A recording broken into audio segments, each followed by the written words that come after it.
So look, this is a weird thing. I'm actually recording myself because I'm going to study this myself later, is a technique I use. Anyway, we're going to start with a random icebreaker to get things going.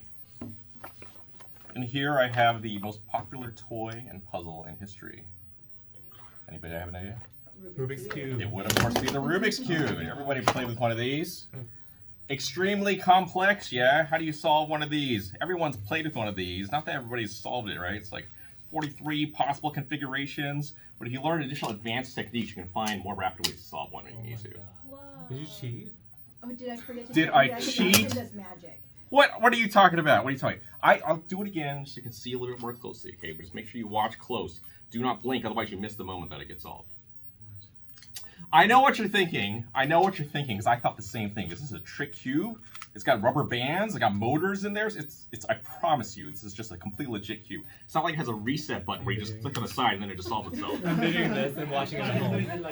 Do it again, please. I promise you, this is a completely legit normal cube. You can see for yourself. It's not like this thing has a switch in where it goes from like solve to unsolve, Yeah, solve moving. to unsolve. It's moving. There we go. The other possibility you must consider is maybe this is all just an illusion. Was this thing really mixed up on all 6 sides? It is. You can see for yourself. Trust but verify, right? Again, special techniques, you can make the ordinary appear extraordinary when you understand the process. I know you all still don't believe me. Let's get a volunteer up here who wants to play with one of these themselves. Get up here. You're asking too many questions here. Sure, I'm happy to. It was Nikki, yes? Yeah. Very good. Nikki, here's what I'm going to do. I'm going to give you one of the cubes. Okay. I'm bringing it over your head. I'm going to drop it behind your back. Okay. And once it's behind your back, you're going to catch it. And then once it's behind your back, I want you to just turn the cube like this. You see what I'm doing? Okay. Nice, simple turns. Don't make anything more complicated yet. We're going to do nice, simple turns. Got it? All right, take one last look. Get a visual intuition for how it is. Don't overthink it, but you got an impression. Okay. And now with your hands, get a physical intuition. Slowly turn the cube. Slowly turn it. Have you ever solved Rubik's Cube before? I failed. No. We've all tried. It's very hard, actually. It's maybe a few percent of people have tried. It's I had to practice for weeks before I got there. Anybody else saw one before? Really? Little tape. Never. Put it back. Put it back. I see. Peel it off. Yeah. Smash it apart, pull it together. Well, we're going to learn all sorts of new techniques and show you that just with some different processes you can pull off what looks extraordinary, even though it's actually very just standard techniques. How many times do you think we turned this so far, Nikki? Maybe 20. 20. Can you do 3 more turns? Sure. And on the count of 1, 2, 3. Nikki, go ahead and show us how far you got. What? I literally didn't even do anything. How about a hand for Nikki? That was amazing. Well done. You hear us did plenty.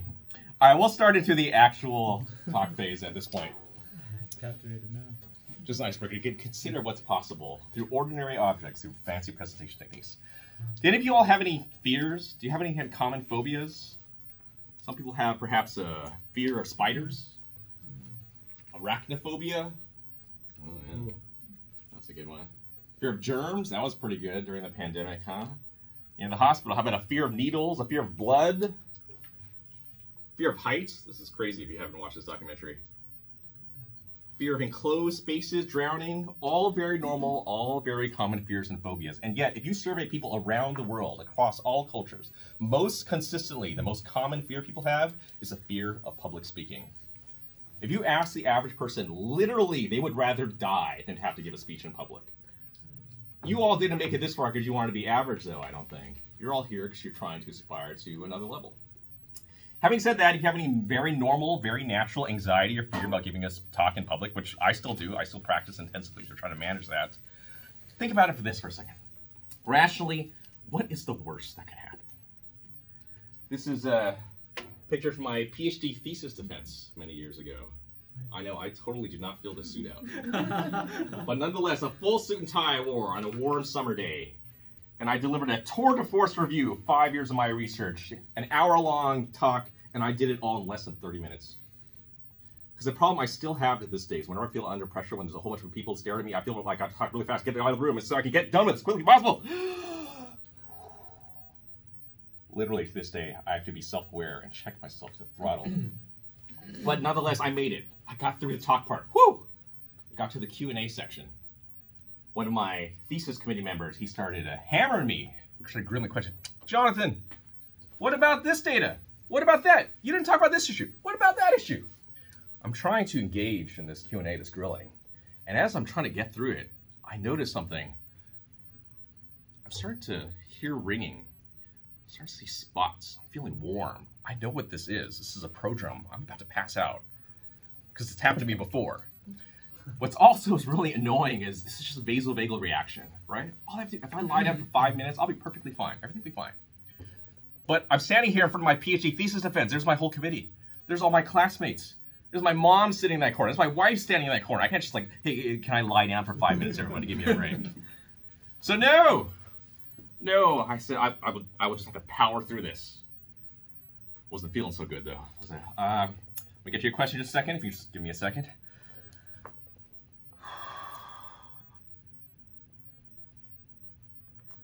What I was told happened next is that I started to sweat. I started to wobble. I don't remember any of this, but apparently that committee member who was hammering me, he looks at this and says, I withdraw my question. I don't remember any of this. I don't know. This is what I was told after that. I passed out, crashed onto the floor in front of everybody. Wow. By the time I came back, what is going on? What happened? People were like taking my tie off and like lifting my legs. What's happening? No, wait. It's fine. This is not how this was supposed to go. I did not spend 5 years of my PhD for it to culminate like this. We can still do this. We couldn't. Everyone's like, we're done. Everyone dispersed, and that was the end. I brought upon, why did I tell you this story? Do you know what happened to me after this shameful spectacle? What do you think happened to me after that? You got your PhD.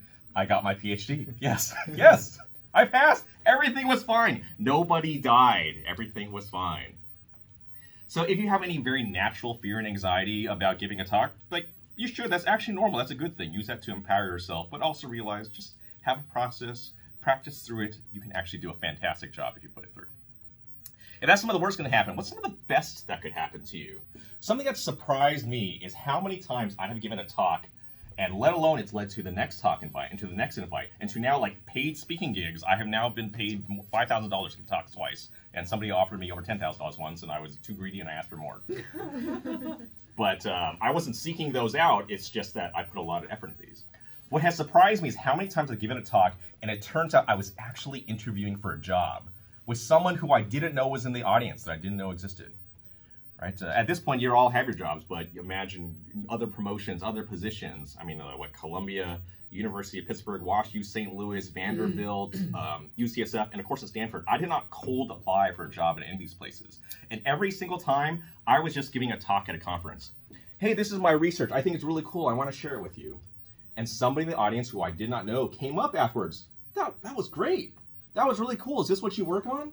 Did you know we have a faculty job open right now? You should apply for this right now. I'm going to go tell my chair. I mean, kind of to your point, for better or worse, your public speaking, your communication ability is probably one of the biggest differentiators in terms of how you can amplify your career success.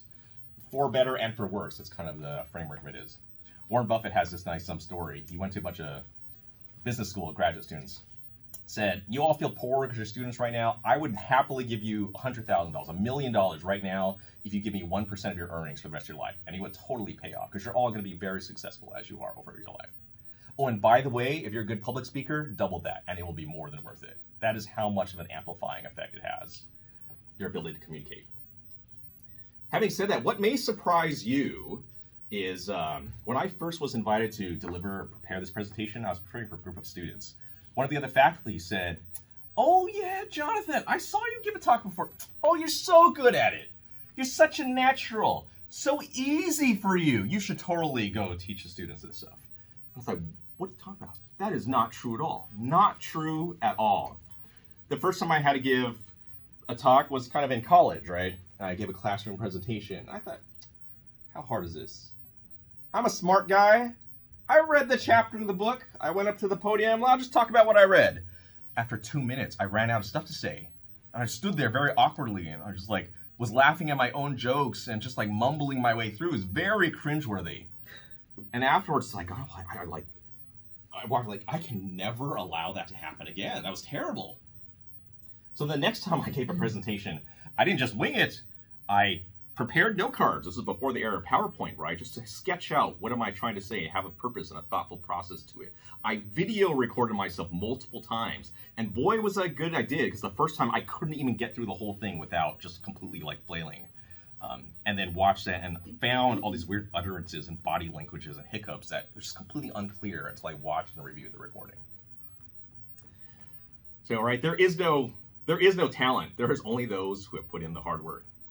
Just today, this talk it's not going to be half an hour.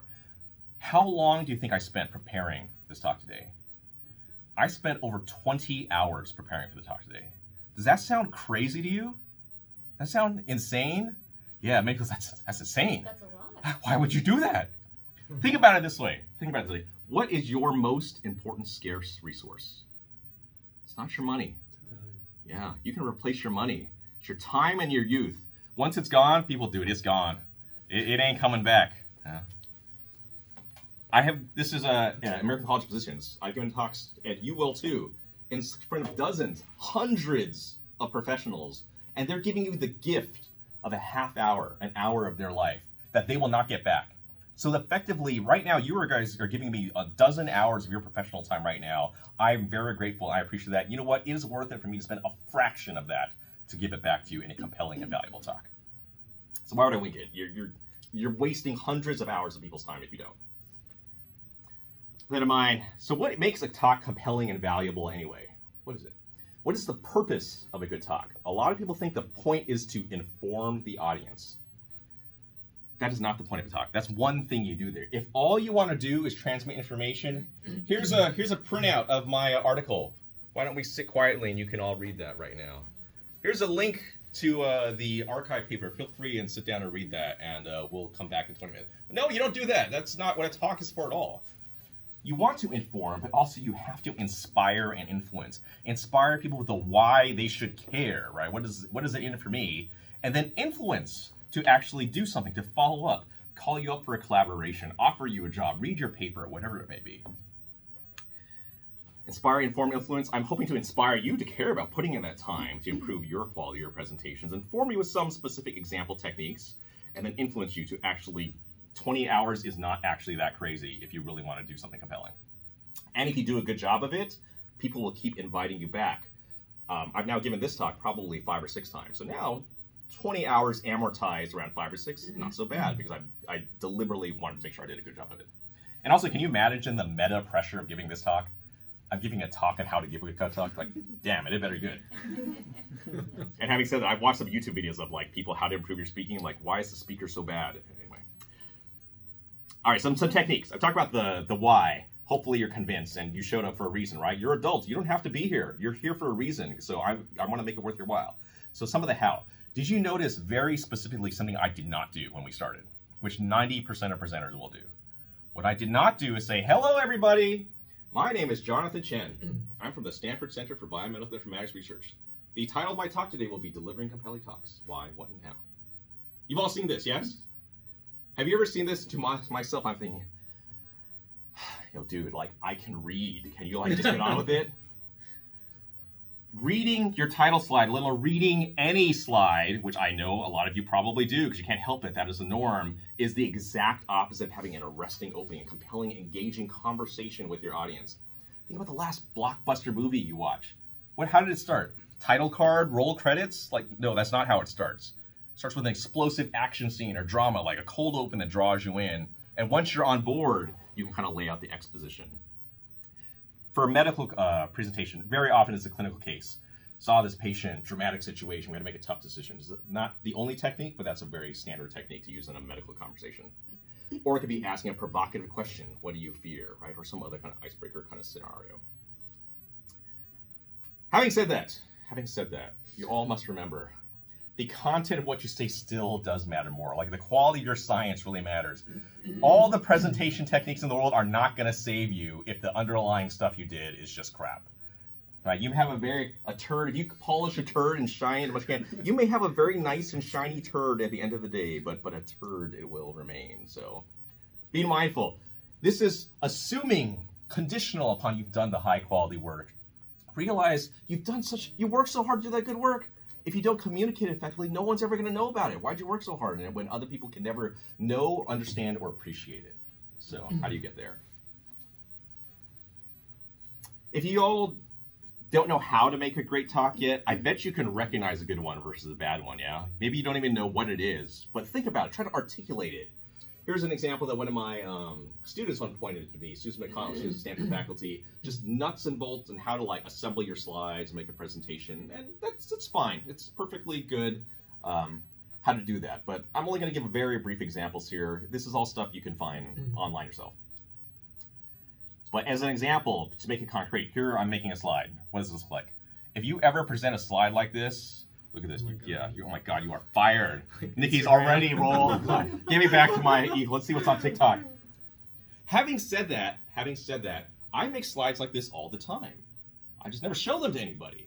But it is helpful in the composition, the brainstorming process, making my outline, copy and paste this, and then let me digest it and kind of organize my thoughts. The thing is, once you put text to somebody, they can't help it. They start reading. And it's just our brains. You can't listen and read at the same time. Our brains just don't work that way. So the next version of this, a lot of people probably present a slide like this and feel pretty happy. It's fine. It's fine. I won't fire you if you present something like this. You got a bullet point, you got a breakdown, but still, it's basically like whole sentences. People are going to instantly just try to start reading it, and a little bit too many things to keep track of. They're trying to digest. They can't listen to what you're saying at the same time. Not that this is a perfect example, because, make it concrete. Oh, I know. Here's our just giant data dump. Look at how hard I'm working. I got all this data out of my research study. You know how many months it took? Look at how immediate brain shut off when you see something like this, right? I don't even know where to start. I don't know where to process. You see, you're scanning. You're trying to figure out what to do. You don't even know what to look at, which most people, they'll just tune out because they can't keep up. Not that this is a perfect example, but here's an actual slide I do present in my presentations. I just did it at the Frontiers in Medicine, this like big donor event. And this is one of the key slides that I presented. So let me actually present this and we'll talk about the techniques I'm using. In this case, we did a study, a randomized control study of doctors who had access to the internet versus doctors who had access to GPT-4, an AI system, and see how well they can answer complex diagnostic reasoning cases. Turns out doctors have the internet, they score pretty well. This is their score distribution. Those who had access to GPT-4, this language model AI system, surprisingly didn't do all that much better, which was not what we expected, because it turns out, if you just ask GPT-4 by itself, it turns out it outscores all of the doctors, including the doctors who have access to GPT-4, which is really strange. This seems to really fly in the face of the fundamental theorem of informatics. Human plus computer, when combined, will deliver better results than either would alone. Sounds so good. I used to say that all the time. Now I'm not so sure. This human in the loop in the middle sure seems to be slowing down the computer, like just let the robot take over already. Is that what that means? I actually don't think that was mean. I think it means we need to retrain ourselves how to use new advanced tools. Okay, the specifics of the study, if you want to talk about Canva, that's not the point. What are the techniques I want you to notice I'm using? I have a very thin breakdown of the outline of the structure of what's being discussed in case people wanted those details, but they shouldn't really need to read it. It's just there if they helps them read and listen. I have a link to the archive version of the paper. If you want the full details, it's there. I'm not hiding it. I'm not glossing it over. It's all there, but I'm trying to isolate this communication channel, what's effective. I did not show all of the results at one moment because what am I supposed to look at? I deliberately show it one step at a time because I want to draw attention to the comparative point is actually what I'm trying to make. And also I'm setting up a punchline, if you notice that. Rule of 3, here's this, you did not expect that, bam, punchline. And then further, if you look, here is a screenshot of what it looks like on my slide sort of view, right? Here's my notes section for the slide. You don't have to write a script, although I actually encourage you to just pencil out a script. Not because you're memorizing it, because it will force you to see if it's really weird and awkward transitions. Like there's no way to make a sentence from here connect to there. And the way you talk doesn't match the way you write, but just helps you smooth those out and work on it. You could also just record yourself and then rewatch and edit that way. I find this helpful not because I've ever memorized anything. Having said that, there are specific things. Flies in the face of a fundamental theorem of informatics. I didn't make that up on the fly. I kind of like that phrase. I think it sounds kind of interesting. That I did script. I wanted that in that particular way to trigger that. The rest, I know what to say. You know your content, right? I'm not doing it in this case. I sometimes bold little things because you need to cue yourself. It's just like, wait, what was I supposed to talk about? Sometimes this is enough. It's like, oh yeah, I was going to say fundamental theorem of interfacts. Oh yeah, human in the loop. That's not enough. That's enough. I'm not reading the sentences. I'm not memorizing them. I'm familiarizing with those, but those key phrases are enough of a trigger for me to get to the next step. Okay. I really like this presentation. You should look at it. It's only 20 minutes long. It's pretty entertaining. How to avoid death by PowerPoint. A pervasive problem in academic and corporate circles where people give you these wordy bullet lists. You've all seen them. I know you have. Or they bomb you with a giant data dump. It's just incomprehensible. You have to tune out because there's just no way to digest it all. So there's a lot of nice principles here. I'll sum up by saying it doesn't even matter because this is the broader point. Your slides are not the show. You are the show. You are the presentation. Your slides are a visual aid you point to once in a while. If you ever make a poster at a scientific conference, same thing. If it's paragraphs of text, you've already done it wrong. The poster is, hey, here's my headline. Come talk to me. I'd love to tell you about it more. Here, I'll point you to this figure once in a while. Looking for inspiration. I actually usually don't look at doctors and scientists giving talks because actually most of them are really bad. I don't mean like they could be, I mean like they're really bad. You've seen plenty, I assume. Huh? I would look at Neil deGrasse Tyson's masterclass on communication. It's actually exceptionally well done how he covers this topic. Look at a stand-up comedian and listen not just to their voice, not just to their words. Watch not just their mouth, but their facial expressions, their hand gestures, the way I approach you. It looks like I'm talking right to you, Aaron, right? Even though I'm just making an informal contact at the point. I walk over, I talk to Dr. Nguyen here, right? There's this whole kind of choreography, and they are techniques. They are not accidents at play. This talk by Vin Jiang, I really recommend this. It's just super entertaining. It's just very funny. But this is probably one of the best presentations I've ever seen about giving public speaking. And he's a stage magician is what he is. Watch how a magician understands and pays attention and really kind of manipulates what you pay attention to and what you don't pay attention to. The other funny thing is all of these examples, there's not a slide in sight. It's just a person and a microphone, and they're absolutely compelling and engaging. And you will listen to every word and learn all sorts of concepts and principles. I'll have this project at the end. Having said that, why does this work so well is because you want to talk with your audience, not to your slides. Even though the reality is you can't have a conversation with 500 people, but you can look like you're having a conversation with this person for 3 seconds, then have a conversation with this person for 3 seconds. That actually dynamic already feels a lot better. Use the word you a lot. I think you should do this. You should do this. Have you ever had this experience? If it's like a conversation and not a lecture. I've seen full faculty for the whole hour just talk to their monitor the entire time. I've seen people turn their back. Well, let's see. And then they start talking to the slide. Oh my gosh, what are you doing? Like, do I have to be here? Right? That's not what you're going for. It should feel like a conversation. All right, broader point. How do you kind of get to the next phase? To make this work well, often you really want to know your audience. Right? I asked Linda before I came, hey, so what is this program for? I actually looked up every single one of you before I came here because I saw the emails. I just Googled you. Oh, I see, you're clinical faculty. It gives me an idea of like where you're coming from and where you're going, what your probable background knowledge is, what your expectations are, so I can meet you where you're at. I've given talks to high school young women who are interested in STEM, Stanford alumni, 70-year-old business leaders, computational graduate students, and then rooms full of hundreds of practicing physicians. You can assume they're all very smart, very bright people, eager to learn. They wouldn't have showed up otherwise, right? They didn't have to show up. They're interested. They want to. They're on your side. They really want you to do well. They didn't come because they wanted to be bored. They wanted to be engaged. But you must assume highly variable expectations and background. You must assume that half of your audience are not experts in your field. So don't jump to all the jargon and the latest, most cutting edge thing. You're going to get there. We can build up to that point. If you don't, you're just going to leave people behind in the dust, and they will feel alienated and just tune out again. Also realize that, especially if you do interdisciplinary work, half of your audience always doesn't understand what you're doing. Just that half may change from minute to minute. I do computational work, but I also do medical work.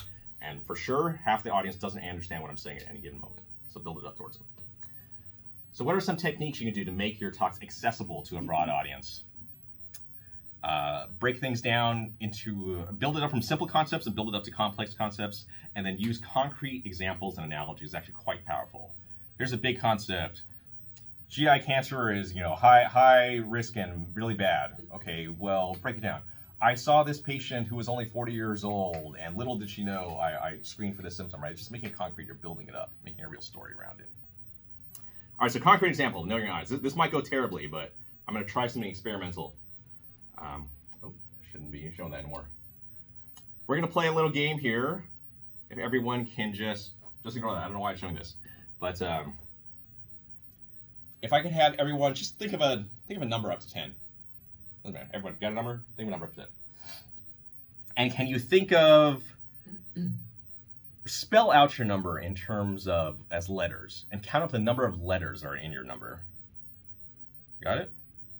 And now you should be thinking of another number, another small number. Can you convert that number into a letter? So if your number was 1, your letter's A. 2 would be B, 3 C, 4 D, 5 E, and so on and so forth. You're all thinking of some letter now, yes? Can you take that letter and just think of an animal, just any common animal that any child would recognize? Y'all got an animal? Can you take the second letter of your animal and think of a fruit? Got one? Okay. Oh, uh-oh, we might have lost somebody already. That starts with the letter? The second letter. Yeah, the second letter of the animal. The second letter of the animal. Think of a fruit that starts with that letter. Yeah, okay. And now take your fruit and take the third letter of your fruit. And can you think of a planet or a planetoid? No? Anybody not able to think of a planet? Everybody's got a planet. Okay, oh good, very good. Take your planet. Take the last letter of your planet, and can you think of a color of the rainbow? Anybody not able to think of a color of the rainbow? I couldn't find planets. Oh wow. We could find the rainbow. We lost him. It's okay. It's okay. It might be tough because are you thinking of Mars, and it's hard to think of a color that ends with S or starts with S? Neptune. Okay. Whoa. We're way off track, but that's okay. Well, for the ones who could think of a planet, can you think of the last letter of your planet? Oh no, we're planet's a color. We're now on to a color. Can you think of the last letter of your color? Can you think of a common holiday, like New Year's or Easter or Thanksgiving or something? Yeah? You got one? You got that far? You got a holiday? I have no idea. That's why this doesn't all work for everybody. For some people, I was just wondering if maybe this might make sense that there is a cat with an apple next to it, Easter eggs. Yeah. Yeah. That lines up with mine. Very good. Anybody gets a dog or elephant? What were you guys thinking of? I have no idea what you're thinking of. I had an elephant and I went to langoustine. Langoustine, okay. I did 6. Oh, nice. I have dog and orange, but what's I got the fox planet? and orange. What's the planet? There is no planet, and so I would have, but then you didn't say no. Anyhow, it's fine. What are we following the process here is, how did I get all the way to cat, apple, Easter? Like, what is going on? What's going on is I'm actually trying to understand and empathize with your thought process. I'm trying to follow where you're going. And of course, everybody is a little bit different. You have to navigate different situations. But how does this work, right? Am I reading your mind? That's not what's happening, right? I'm deliberately following your train of thought. Just like when you present a piece of data, you just throw up a figure. Here's a slide. I hope you liked it. I worked 6 months on this project. I hope you like it. No, what you do is you present information in a very deliberate sequence so that people can't help it but to arrive at the exact conclusion you intended to. It's kind of like Inception. All right, kind of the last phase of the content we want to talk about is how do you prep for the Q&A section? This is actually extremely difficult because you have to be a master of not just your subject area, but like communication and audience management. And what's really tough is you can't practice this by yourself. The only way to get better is you have to just go out there and just do it and like practice with real people. Actually, if you talk to ChatGPT or something like that, you could probably practice some Q&A. ChatGPT, give me your toughest question. Let's see if I can handle it. So how do you handle Q&A? Of course, the best thing is to actually be a master of your subject. No matter what they ask, boom, here's the answer. I know my subject so well. Very to the point response, less than 1 minute per response. You're going to keep the flow going. Inevitably, though, what happens is people start asking yourself that's a really tough or really awkward or challenging question. You don't know how to handle it. What should you do? So one technique would be to over-prepare. Here's what it is. In Magic, I'm going to show you an example. We call having multiple outs. And what you do is you don't spend all your prep time tweaking your slides. You have this instinct to do that, right? That's actually not where you spend most of your time. Most of your time you spent, what are the possible questions I could be asked? So I'm ready. I've got like 5 stories or 3 responses, and so I'm ready to go after them no matter what they comes up with. And that takes so much more effort that you will probably not use most of it. But when you do, it'll be very sharp and spontaneous. For example, a random thought. Got a deck of 52 cards. So many choices you can pick. If you just think of any card, your favorite card. Just think of your card. Anybody here thinking of the Queen of Hearts? If somebody does, I say that's amazing because right here I have the Queen of Hearts, just like I knew you would say. Turns out it's the most common card people say. It turns out the second most common card people say is the Ace of Spades. And say the Ace of, that's amazing because right here in my pocket I have the Ace of Spades, just like I knew you would say. Of course, you don't show people I got the Queen of Hearts and the Ace of Spades like preloaded into different pockets. It's just in the moment you wait for somebody to ask their question, give the prompt, and then you pull out the right thing on demand. And it looks so spontaneous. It looks so natural, except that's the exact opposite of what it is. What it is a stupid amount of preparation for all these possible eventualities. And then it's just choose your own adventure on the spot. And no one will have any reason to think that wasn't spontaneous on demand. Nobody thought the Queen of Hearts, Ace of Spades? I actually did think of Queen of Hearts. Okay, but you're too busy But eating. then when you said it, I was like, dang. Dang it. I want to prove it wrong. No, I thought Ace of Spades was the first. Look, you see this? Stop trying to resist people. Oh my Jeez. God, you guys. What did you do? What did you get? Jack. Jack? Jack of what? I don't know. I didn't think that far. Ace of diamonds. Ace of Diamonds. Ace of diamonds as well. Ace of Diamonds. Well, some people are, well, 2 of you, okay. You can't prepare for like every eventuality, but sometimes I try to like prepare at least one different card. I had turned over here. That was the Ace of Diamonds, just in case anything happens. You have to prepare for different possibilities. So two out of 3, you can still get. Yeah, I know. Multiple outs. Prepare for different eventualities. Another broader concept. Realize that you are like the stage director of your own play. You control the script. Nobody else even knows what the script is. It's actually very common in magic too, let alone your presentations. If something goes a little bit off, just keep on playing. Just keep on going. And the reality is most people, for one, they don't care, and also they don't know. They don't know. They have no reason to be aware of it, unless you point it out. Have you ever seen this before when somebody gives a presentation? Like, oh, shoot, that data's out of date. Wait, that formula, it's not formatted right. Wait a minute, this font's too small. I know you can't read that right now. Like, what are you doing? Why are you pointing out the problems? Nobody cares, and also nobody knows. Nobody knows. If you just don't point it out, no one will care. You can walk right through it. You control the script. No one was even aware what was supposed to happen. All right, here's another broader, very actually advanced techniques to consider. Steve Ash gave me very good advice when I did my first grand rounds when I was a fellow. I was an instructor at the time. Like, the reality is, like, that was a job interview for sure in front of Bob Harrington, right? I better kick ass at this grand rounds because I need to get a job offer. Steve Ash, and what he did is he says, your slides look fine. I don't want to talk about your slides. I know you're going to spend all your time prepping them. And he says, we need to prep for your Q&A, right? That's what he workshopped with me. We sat down for half an hour. He just asked me 5 tough questions, and I practiced answering. And he also said, Jonathan, no matter what, do not ever ask. Did I answer your question? Don't ever ask this, right? Because there's only 2 possible results. What are the 2 possible results? One is you answered the question, and you're just wasting airtime. What's the other the result? You did not answer the question, and you're still stuck, even more cornered and awkward, and you reminded them of what you didn't answer. You prepare as much as you can, but sometimes people ask you weird questions, or they're really making a commentary that has like nothing to do with what you're doing, and how do you kind of manage that situation? A very powerful technique, it's very weird, is you just say, that's a great question. You know, how do you arrive at that? For one undergrad level skill, oh, I don't know. That's actually good. It's better to just say I don't know than to bluff your way and make up BS. Like, people can detect that as very bad.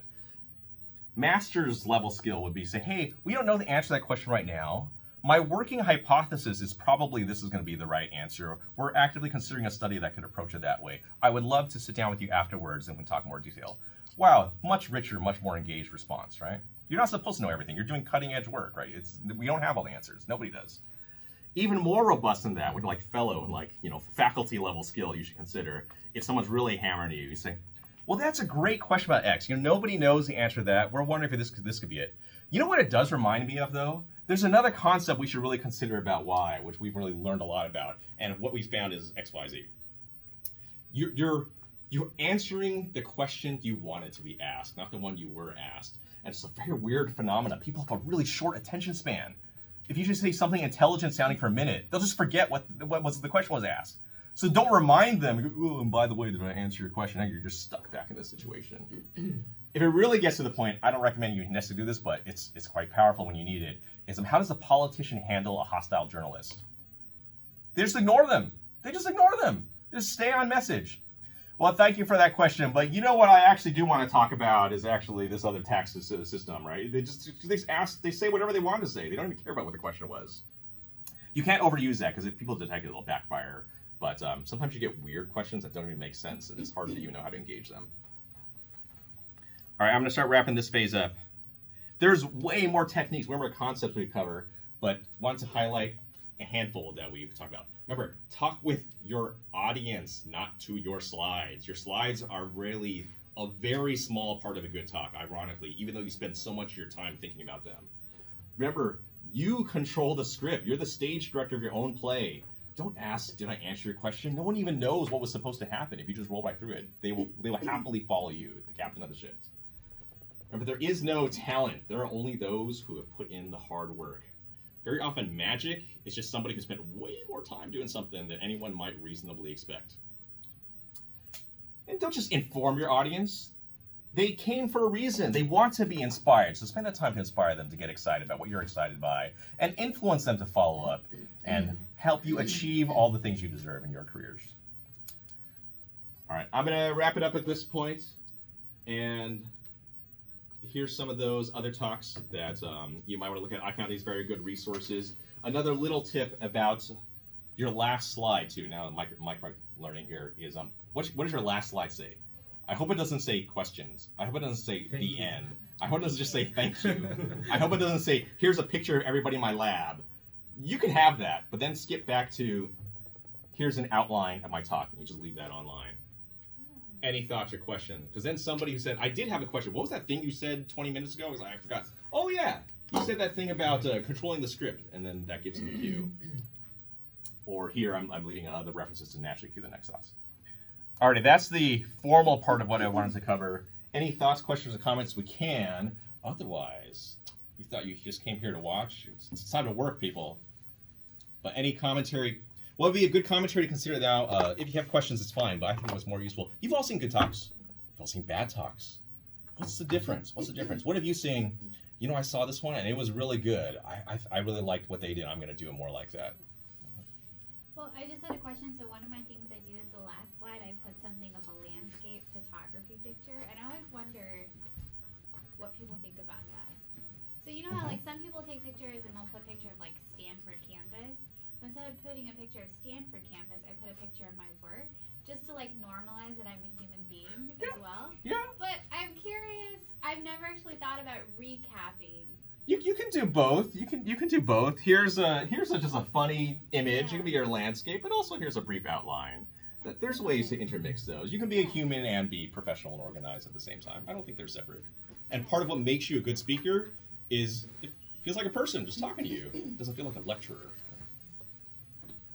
What have you seen that you like? I don't know if I like this thing or something. If it's a bad talk, I always fall asleep. So to me, it's very easy to differentiate what is bad or good. Yeah. Because I can't resist any time is a bad talk, but that was great. So I personally love the talk because, as you mentioned, we are all busy, and then we go to conference. In addition to get informed, we want to have like fun time, right? Yeah. So I found just like the technique of getting an icebreaker, like with a humorous picture, with a just like simplest one is like a case presentation. Nice case that you haven't seen it, and that's I found it like how we just basically grab attention. Yeah. And then the rest is gonna be easy. Right. Once you're in the middle, you know your stuff, right? Yeah. You it's your own work. You're usually fine when you get in the middle, but think about that opening and think about that closing to kind of get the hooks in. The other thing also, which always happens, but we always forget these acronyms that we use. it's not very easy. Oh, like, yeah. for example, like Jargon real liver mania. doctor think that like all GR doctors should know these very common, which not everyone knows that. Yeah, I like that. Great point. And yeah, I always try to just spell it out because I personally forget about Yeah. these things. Yeah. And it takes you 2 seconds. It's not like, oh, we're going to run out of time. And one of my old thesis advisors, the one who grilled me actually, he had a good point. It's the people who are already experts in your field, they know exactly what you're talking about, and they appreciate that you're covering the basics because it makes them feel good. Oh, I already knew that. I feel good. I'm enjoying that. The people who aren't experts, they're going to love you for walking them along and not feel alienated like you left them out. Once you start jumping straight to the jargon and the acronyms, this is more my students, I really have to like work on them hard, is they think they're demonstrating their expertise when they do that, and they're really not. It's actually demonstrating their mediocrity. When a real expert knows how to explain a complex concept in a way that anybody can access, it's really not easy to do. You really have to have a mastery of your subject. Yeah, I have to reiterate some of the same things. And I'd like to add on, I think engagement with your audience, checking back in with them. Because a lot of the times that we have speakers, I mean, it's for 45 minutes. And so the good speakers, what differentiates them from the bad is really the ones that re-engage the audience at different points to see where they are, keeps them interested, keeps you interested, and then kind of go back and forth. That's a good point. Often if you give a conference talk, it's like 15-ish minutes or something. It's actually pretty tight anyhow. But when you give grand rounds or something, it's just as human beings, we can't pay attention for an hour. We actually can't even pay attention for 20 minutes. It's too long. Does anybody remember TV and they had like commercial breaks? Maybe Linda does. I don't know. Everybody else does, but once a time. Thanks for the call out. Well, I'm right with you. I'm right with you. Thanks for the call out there. On Netflix, I have it. Well, yeah, now TikTok is like 15 seconds, but people can't pay attention more than 7 minutes. Which is why the random thing with like the dog and the orange, it's like, okay, let's just like take a mental break for a second, just do something fun to re-engage. Yeah, I mean, I think one of the mistakes I often see is people try to cover too much in a short period of time because the thought is like, if I don't say I gotta this, show everything I know then about people are gonna everything. think I don't know my stuff. And I think oftentimes when we do, like you give like 15-minute talks and you're like, the background, the pathophysiology, and the epidemiology. So you go through like every single thing. When I think really it's like, okay, what message do you want to send? And then, so I often work backwards from my talk. I like that. Like, what message am I trying to get out? And then I build from that. What's that conclusion I wanted to get to, the Easter egg, right? And so how do I backtrack from there to get you there all the way? I like that. It helps you focus your writing as well. Go ahead. Have you ever felt creating an outline helps you? Yeah, Kind of like absolutely. when you write a paper. Totally. To make this, part of why this took me 20 hours was because I was reading and watching all this stuff. I had 20 different outlines, just scribbling what it could be, because there's probably 50 concepts I could have talked about, but if I covered all 50, you would have remembered 0 of them. If I cover 4, I hope you'll remember 2 is like the reality of where we're going. I probably should have done 3. But outlining, and that's why I showed you that really nasty slide, which was all just paragraphs. I make those all the time. I just don't show them to anybody. That's part of my outlining and creation process. Nikki. I think in medical talks it's really hard often to pull at heartstrings, but if people can do that or give jokes, it really is, I think, impactful just to kind of add the emotional component to it, because otherwise it's just so scientific and objective. I forgot to make this point. Inspire, inform, influence. But no, this is for reals, Inspire, inform, influence. Very weird. You do that by not reaching people's intellect. How do you inspire and influence? It's you evoke an emotional reaction. Even in a scientific concept, we're still just human beings at the end of the day, and we make decisions based on how we feel, and we rationalize them with information after the fact. Actually, you're in a great position because you're doctors, because it's so easy to tell a medical story. It's instant drama, life and death stakes, and a tough decision. Do we go to surgery or do we not? Should we try this experimental medicine or not? Should we just follow up later? This instant drama. You can actually do a lot with that. That worked really well. Can I ask you a quick question? Where did you get your images from? Which ones? Like all of the images. I mean, these are just off of YouTube. This was off some joke website, and then the dog and a lot of these are DALL-E 3. There's basically ChatGPT. You can ask it to make up an image, and I got it. It looks so okay. Well, and I had to do a few iterations. Okay. But that's also really nice, right? I'll never use clip art again because, here's actual clip art. This is okay. But hey, I want a thing where it looks like you're making many decisions down a pathway. And also that's nice because I have a couple words, but I don't want bullet points. Because I want to, don't look at the slide. Don't look. I want to just tell you a story. Imagine you had to give a question and answer. How would you deal with different situations, right? Oh, so you guys chat GPT to create this? It almost looks like a video game. That's why I was like, where did Do this you come have from? like GPT prompts Yeah, that like help Nothing create special. it? You just go, hey, make a picture with like a dog and an orange and some ants eating, right? 'Cause I've tried So it. cool. Sometimes I get It makes a lot of crappy stuff. I've got some really crappy Yeah. stuff. Do you ever say please to your chat GPT? No. I've heard all sorts of, you see like this, the life of the president depends on you getting this right. And you're imagine you're in the Starfleet Enterprise and you're the captain of the ship and everything depends on you doing this. It's very weird. I just do iterations and it made 10 versions of these and I threw away 9 of them. Aaron, what have you seen that's like, wow, that was really good. I should do more of that. Or a technique. If you pay attention, people are using techniques. It's not just, they're just so gifted naturally. That's not what's happening. They're using techniques.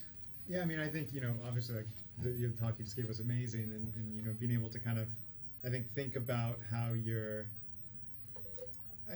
I think the big contrast to me is in thinking about a lot of the talks that we give, maybe as more junior faculty, you get invited to present some abstract that you submitted. And it really feels like the task there is to present that data, right? Like that's kind of which it is. Which it is. And so then it's like, it's hard to do both. Like if you're tasked to like give it an inspiring talk about a disease, I can do that and kind of frame it big picture, pulling on heartstrings, and that is like, and that's kind of the more fun talk to give. But those are often not the talks that we're tasked to do. It's more about this is the thing and like this is what you were, this is what you submitted. You have an accepted abstract, and now you need to present it. And it feels very at odds because like you want to be able to give that nice talk, but then your time is really limited. It is tight. So, it's tight. But like for sure. clearly, you I feel like you made a very compelling argument that if you can distill down what you're actually, what are your key points you're trying to. Maybe like ultimately people don't care about the tables, but it's like how do you like here's my sign. This is the abstract I want to present. There's the abstract, but imagine I presented this, but I went to a couple of iterations. That's a little bit better. That's too much, and you can kind of converge to place. Right, which is but sometimes like if you had to present if your whole presentation was about this study and you needed to fill 15 minutes with this study. Like you can understand what I'm saying. It's just like I know what you're saying. You know what I'm saying, but I think you're not not as stuck as you think you are. I think that's the takeaway point. But I think all of us would probably agree that that's kind of where we often are when we're asked to give these talks because you're trying to.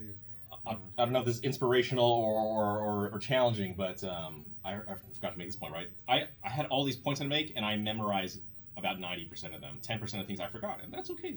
You didn't know about the thing I missed in my talk, but one of the things I missed was I said, I don't watch doctors and I don't watch scientists give talks. I mean, I do because I have to, but I don't look to them for inspiration because as a rule, they actually tend to be very dry and very boring.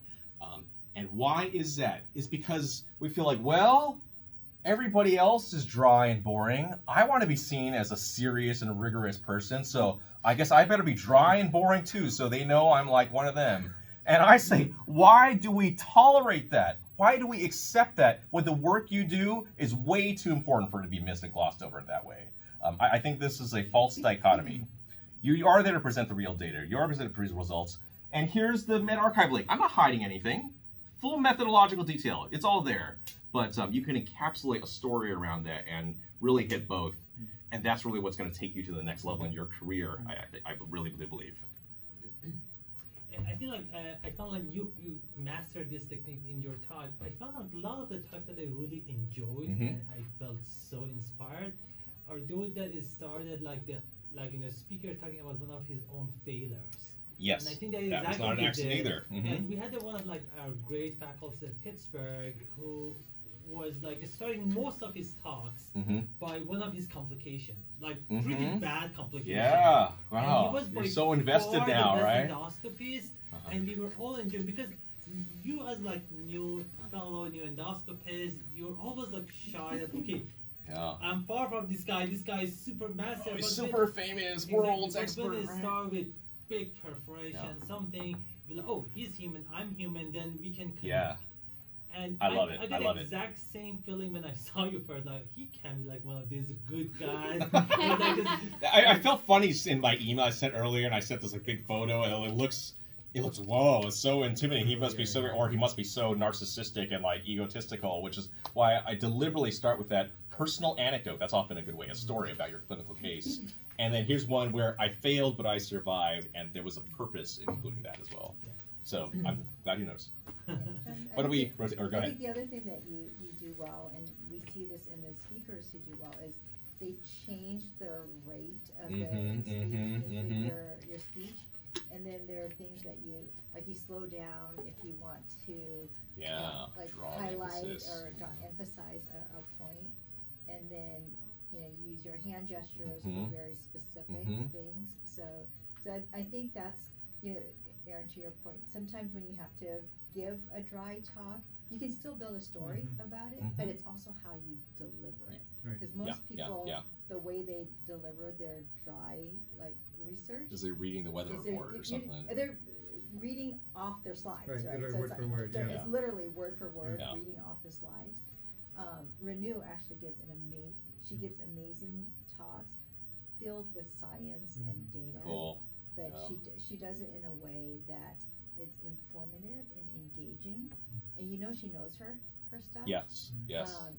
And then you can save the data for the Q&A. And so if someone asks you a you're armed question, with it. then you're like, yes, we looked at that, and so but the data is up here, and you can, and then you're like, if you'd like, I'm happy to email you to share it.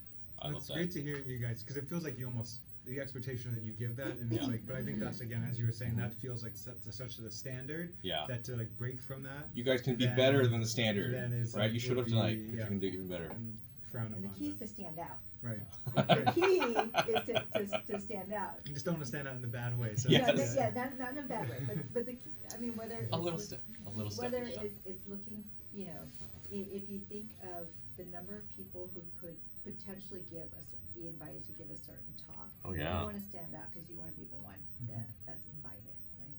So if you're giving the talk the same way as everybody else, how do you stand out? What are Other thoughts? Go ahead. May I ask? So if you have a podium versus a stage. Yeah. So that was a big change for me. There's a podium, so you stand at the podium, right? I mean, what else are you supposed to do? Stand at the podium. But then it was I hosted this Human and AI in Medicine conference at Abraham McGee's 7 years ago or something, and then I did some stuff here, and then I got out and I gave my 10-minute thing, and I talked over here and I talked over here, and Mark Muse said, Jonathan, you're way better when you get away from the podium. And so now I make a very deliberate effort not to stand at the podium anymore. Do you ask for? I always ask for a portable microphone. But that's also because I'm doing magic tricks. I need my hands, right? If you had a handheld microphone, actually Neil deGrasse Tyson, he recommends a handheld because then you can modulate the volume. You can do a lot more control.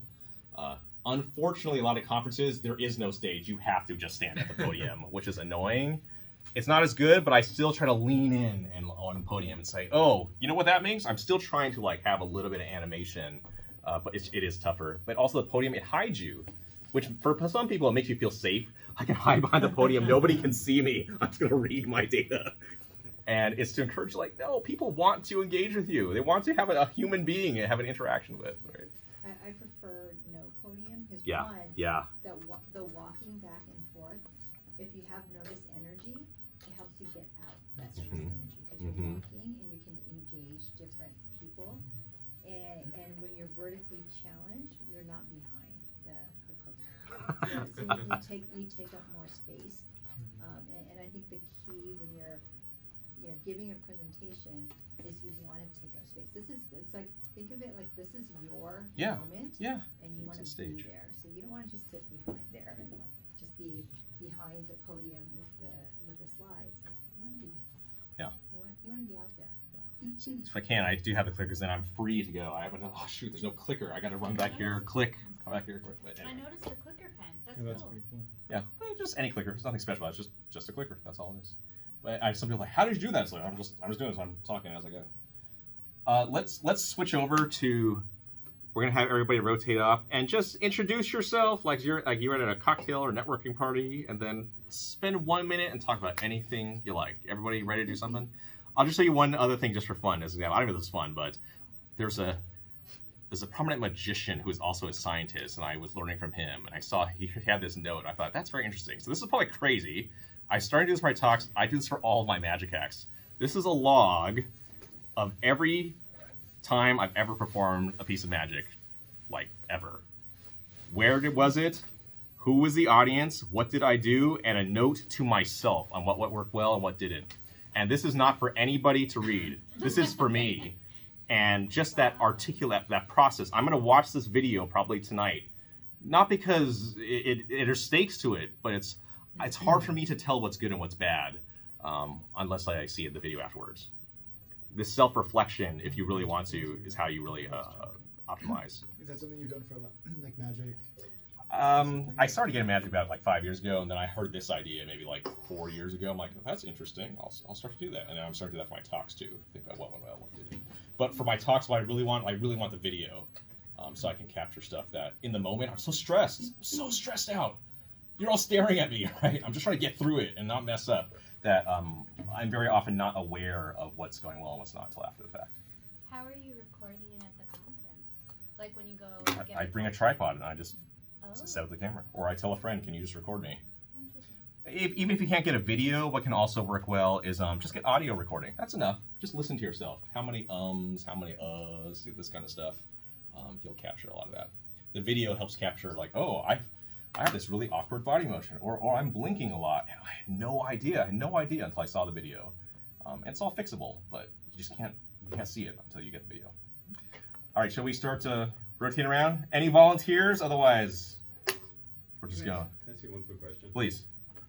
We're early faculty members, so we have competing demands. We're trying to build our technical acumen. We're trying to build our teaching research and what that is. A lot for any of these things to be good, it takes a lot of time and devotion. Yes. We're kind of split. So how do you kind of balance all those competing needs especially when you were in early faculty? It's challenging. Realize also I'm a research-oriented faculty, so a major part of my job is I have to go give talks. But I also saw that was highly correlated with me getting job offers. So I even amongst research faculty, I probably spend more time trying to get good at this, because it's also kind of rewarding in its own way, and it really helps me sharpen my own ideas and communication about it. But it's not like I do this every single night. Having said that, I've literally probably given 10 talks in just the past 3 months, if not less than that. I don't know. I don't have a real easy answer to that, right? Your most important scarce resource, it's your time. But having said that, let me put one more anecdote in here. The reason I started getting into magic, which also makes me a better presenter, and I started playing the piano, is I saw that I was playing XCOM 2 for 200 hours. This is a video game, and it keeps track of this. It's like, holy smokes! Has it been that many hours? I did not realize it. If I spent half of that time practicing the piano, learning magic, practicing, I could probably get pretty good. So you're probably watching YouTube videos or doing something or reading books.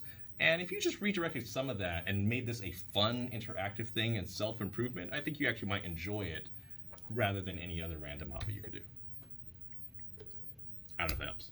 And I think, and we're always asked you're giving talks to med students, to residents, oh yeah, fellows. So those are like the low stakes times when you want to practice and refine these skills. And think of it like truly telling a story. Like you're the storyteller, right? And what story do you want to tell these fellows about, acute alcoholic hepatitis, right? What are the take-home points? Intentional about it. Yeah. So be intentional. So not just say, okay, I need to teach you ABC about all of this, because the reality of it is you're not going to be able to teach them every single thing they're going to need to know about ALCAP. Yeah. But you want to, as Jonathan said, inspire them to go back and read more about ALCAP. And so you want to hit the highlights, right? Like why do you love X? Why do you love ALCAP? Why do you love, fatty liver? Why do you love, obesity? And so you can kind of, if you share your passion, and you'll know, like when you're talking about something that you enjoy talking about, it comes off differently. Oh yeah. And then the more you give like that type that talk, then you so I mean, I've given, I can't tell you how many talks on gastroparesis, but they're never the same. Yeah. I refine it each time, and each time my gastroparesis talk gets a little bit better. Yeah. Because you learn, like, I'm like, oh, why did I do that?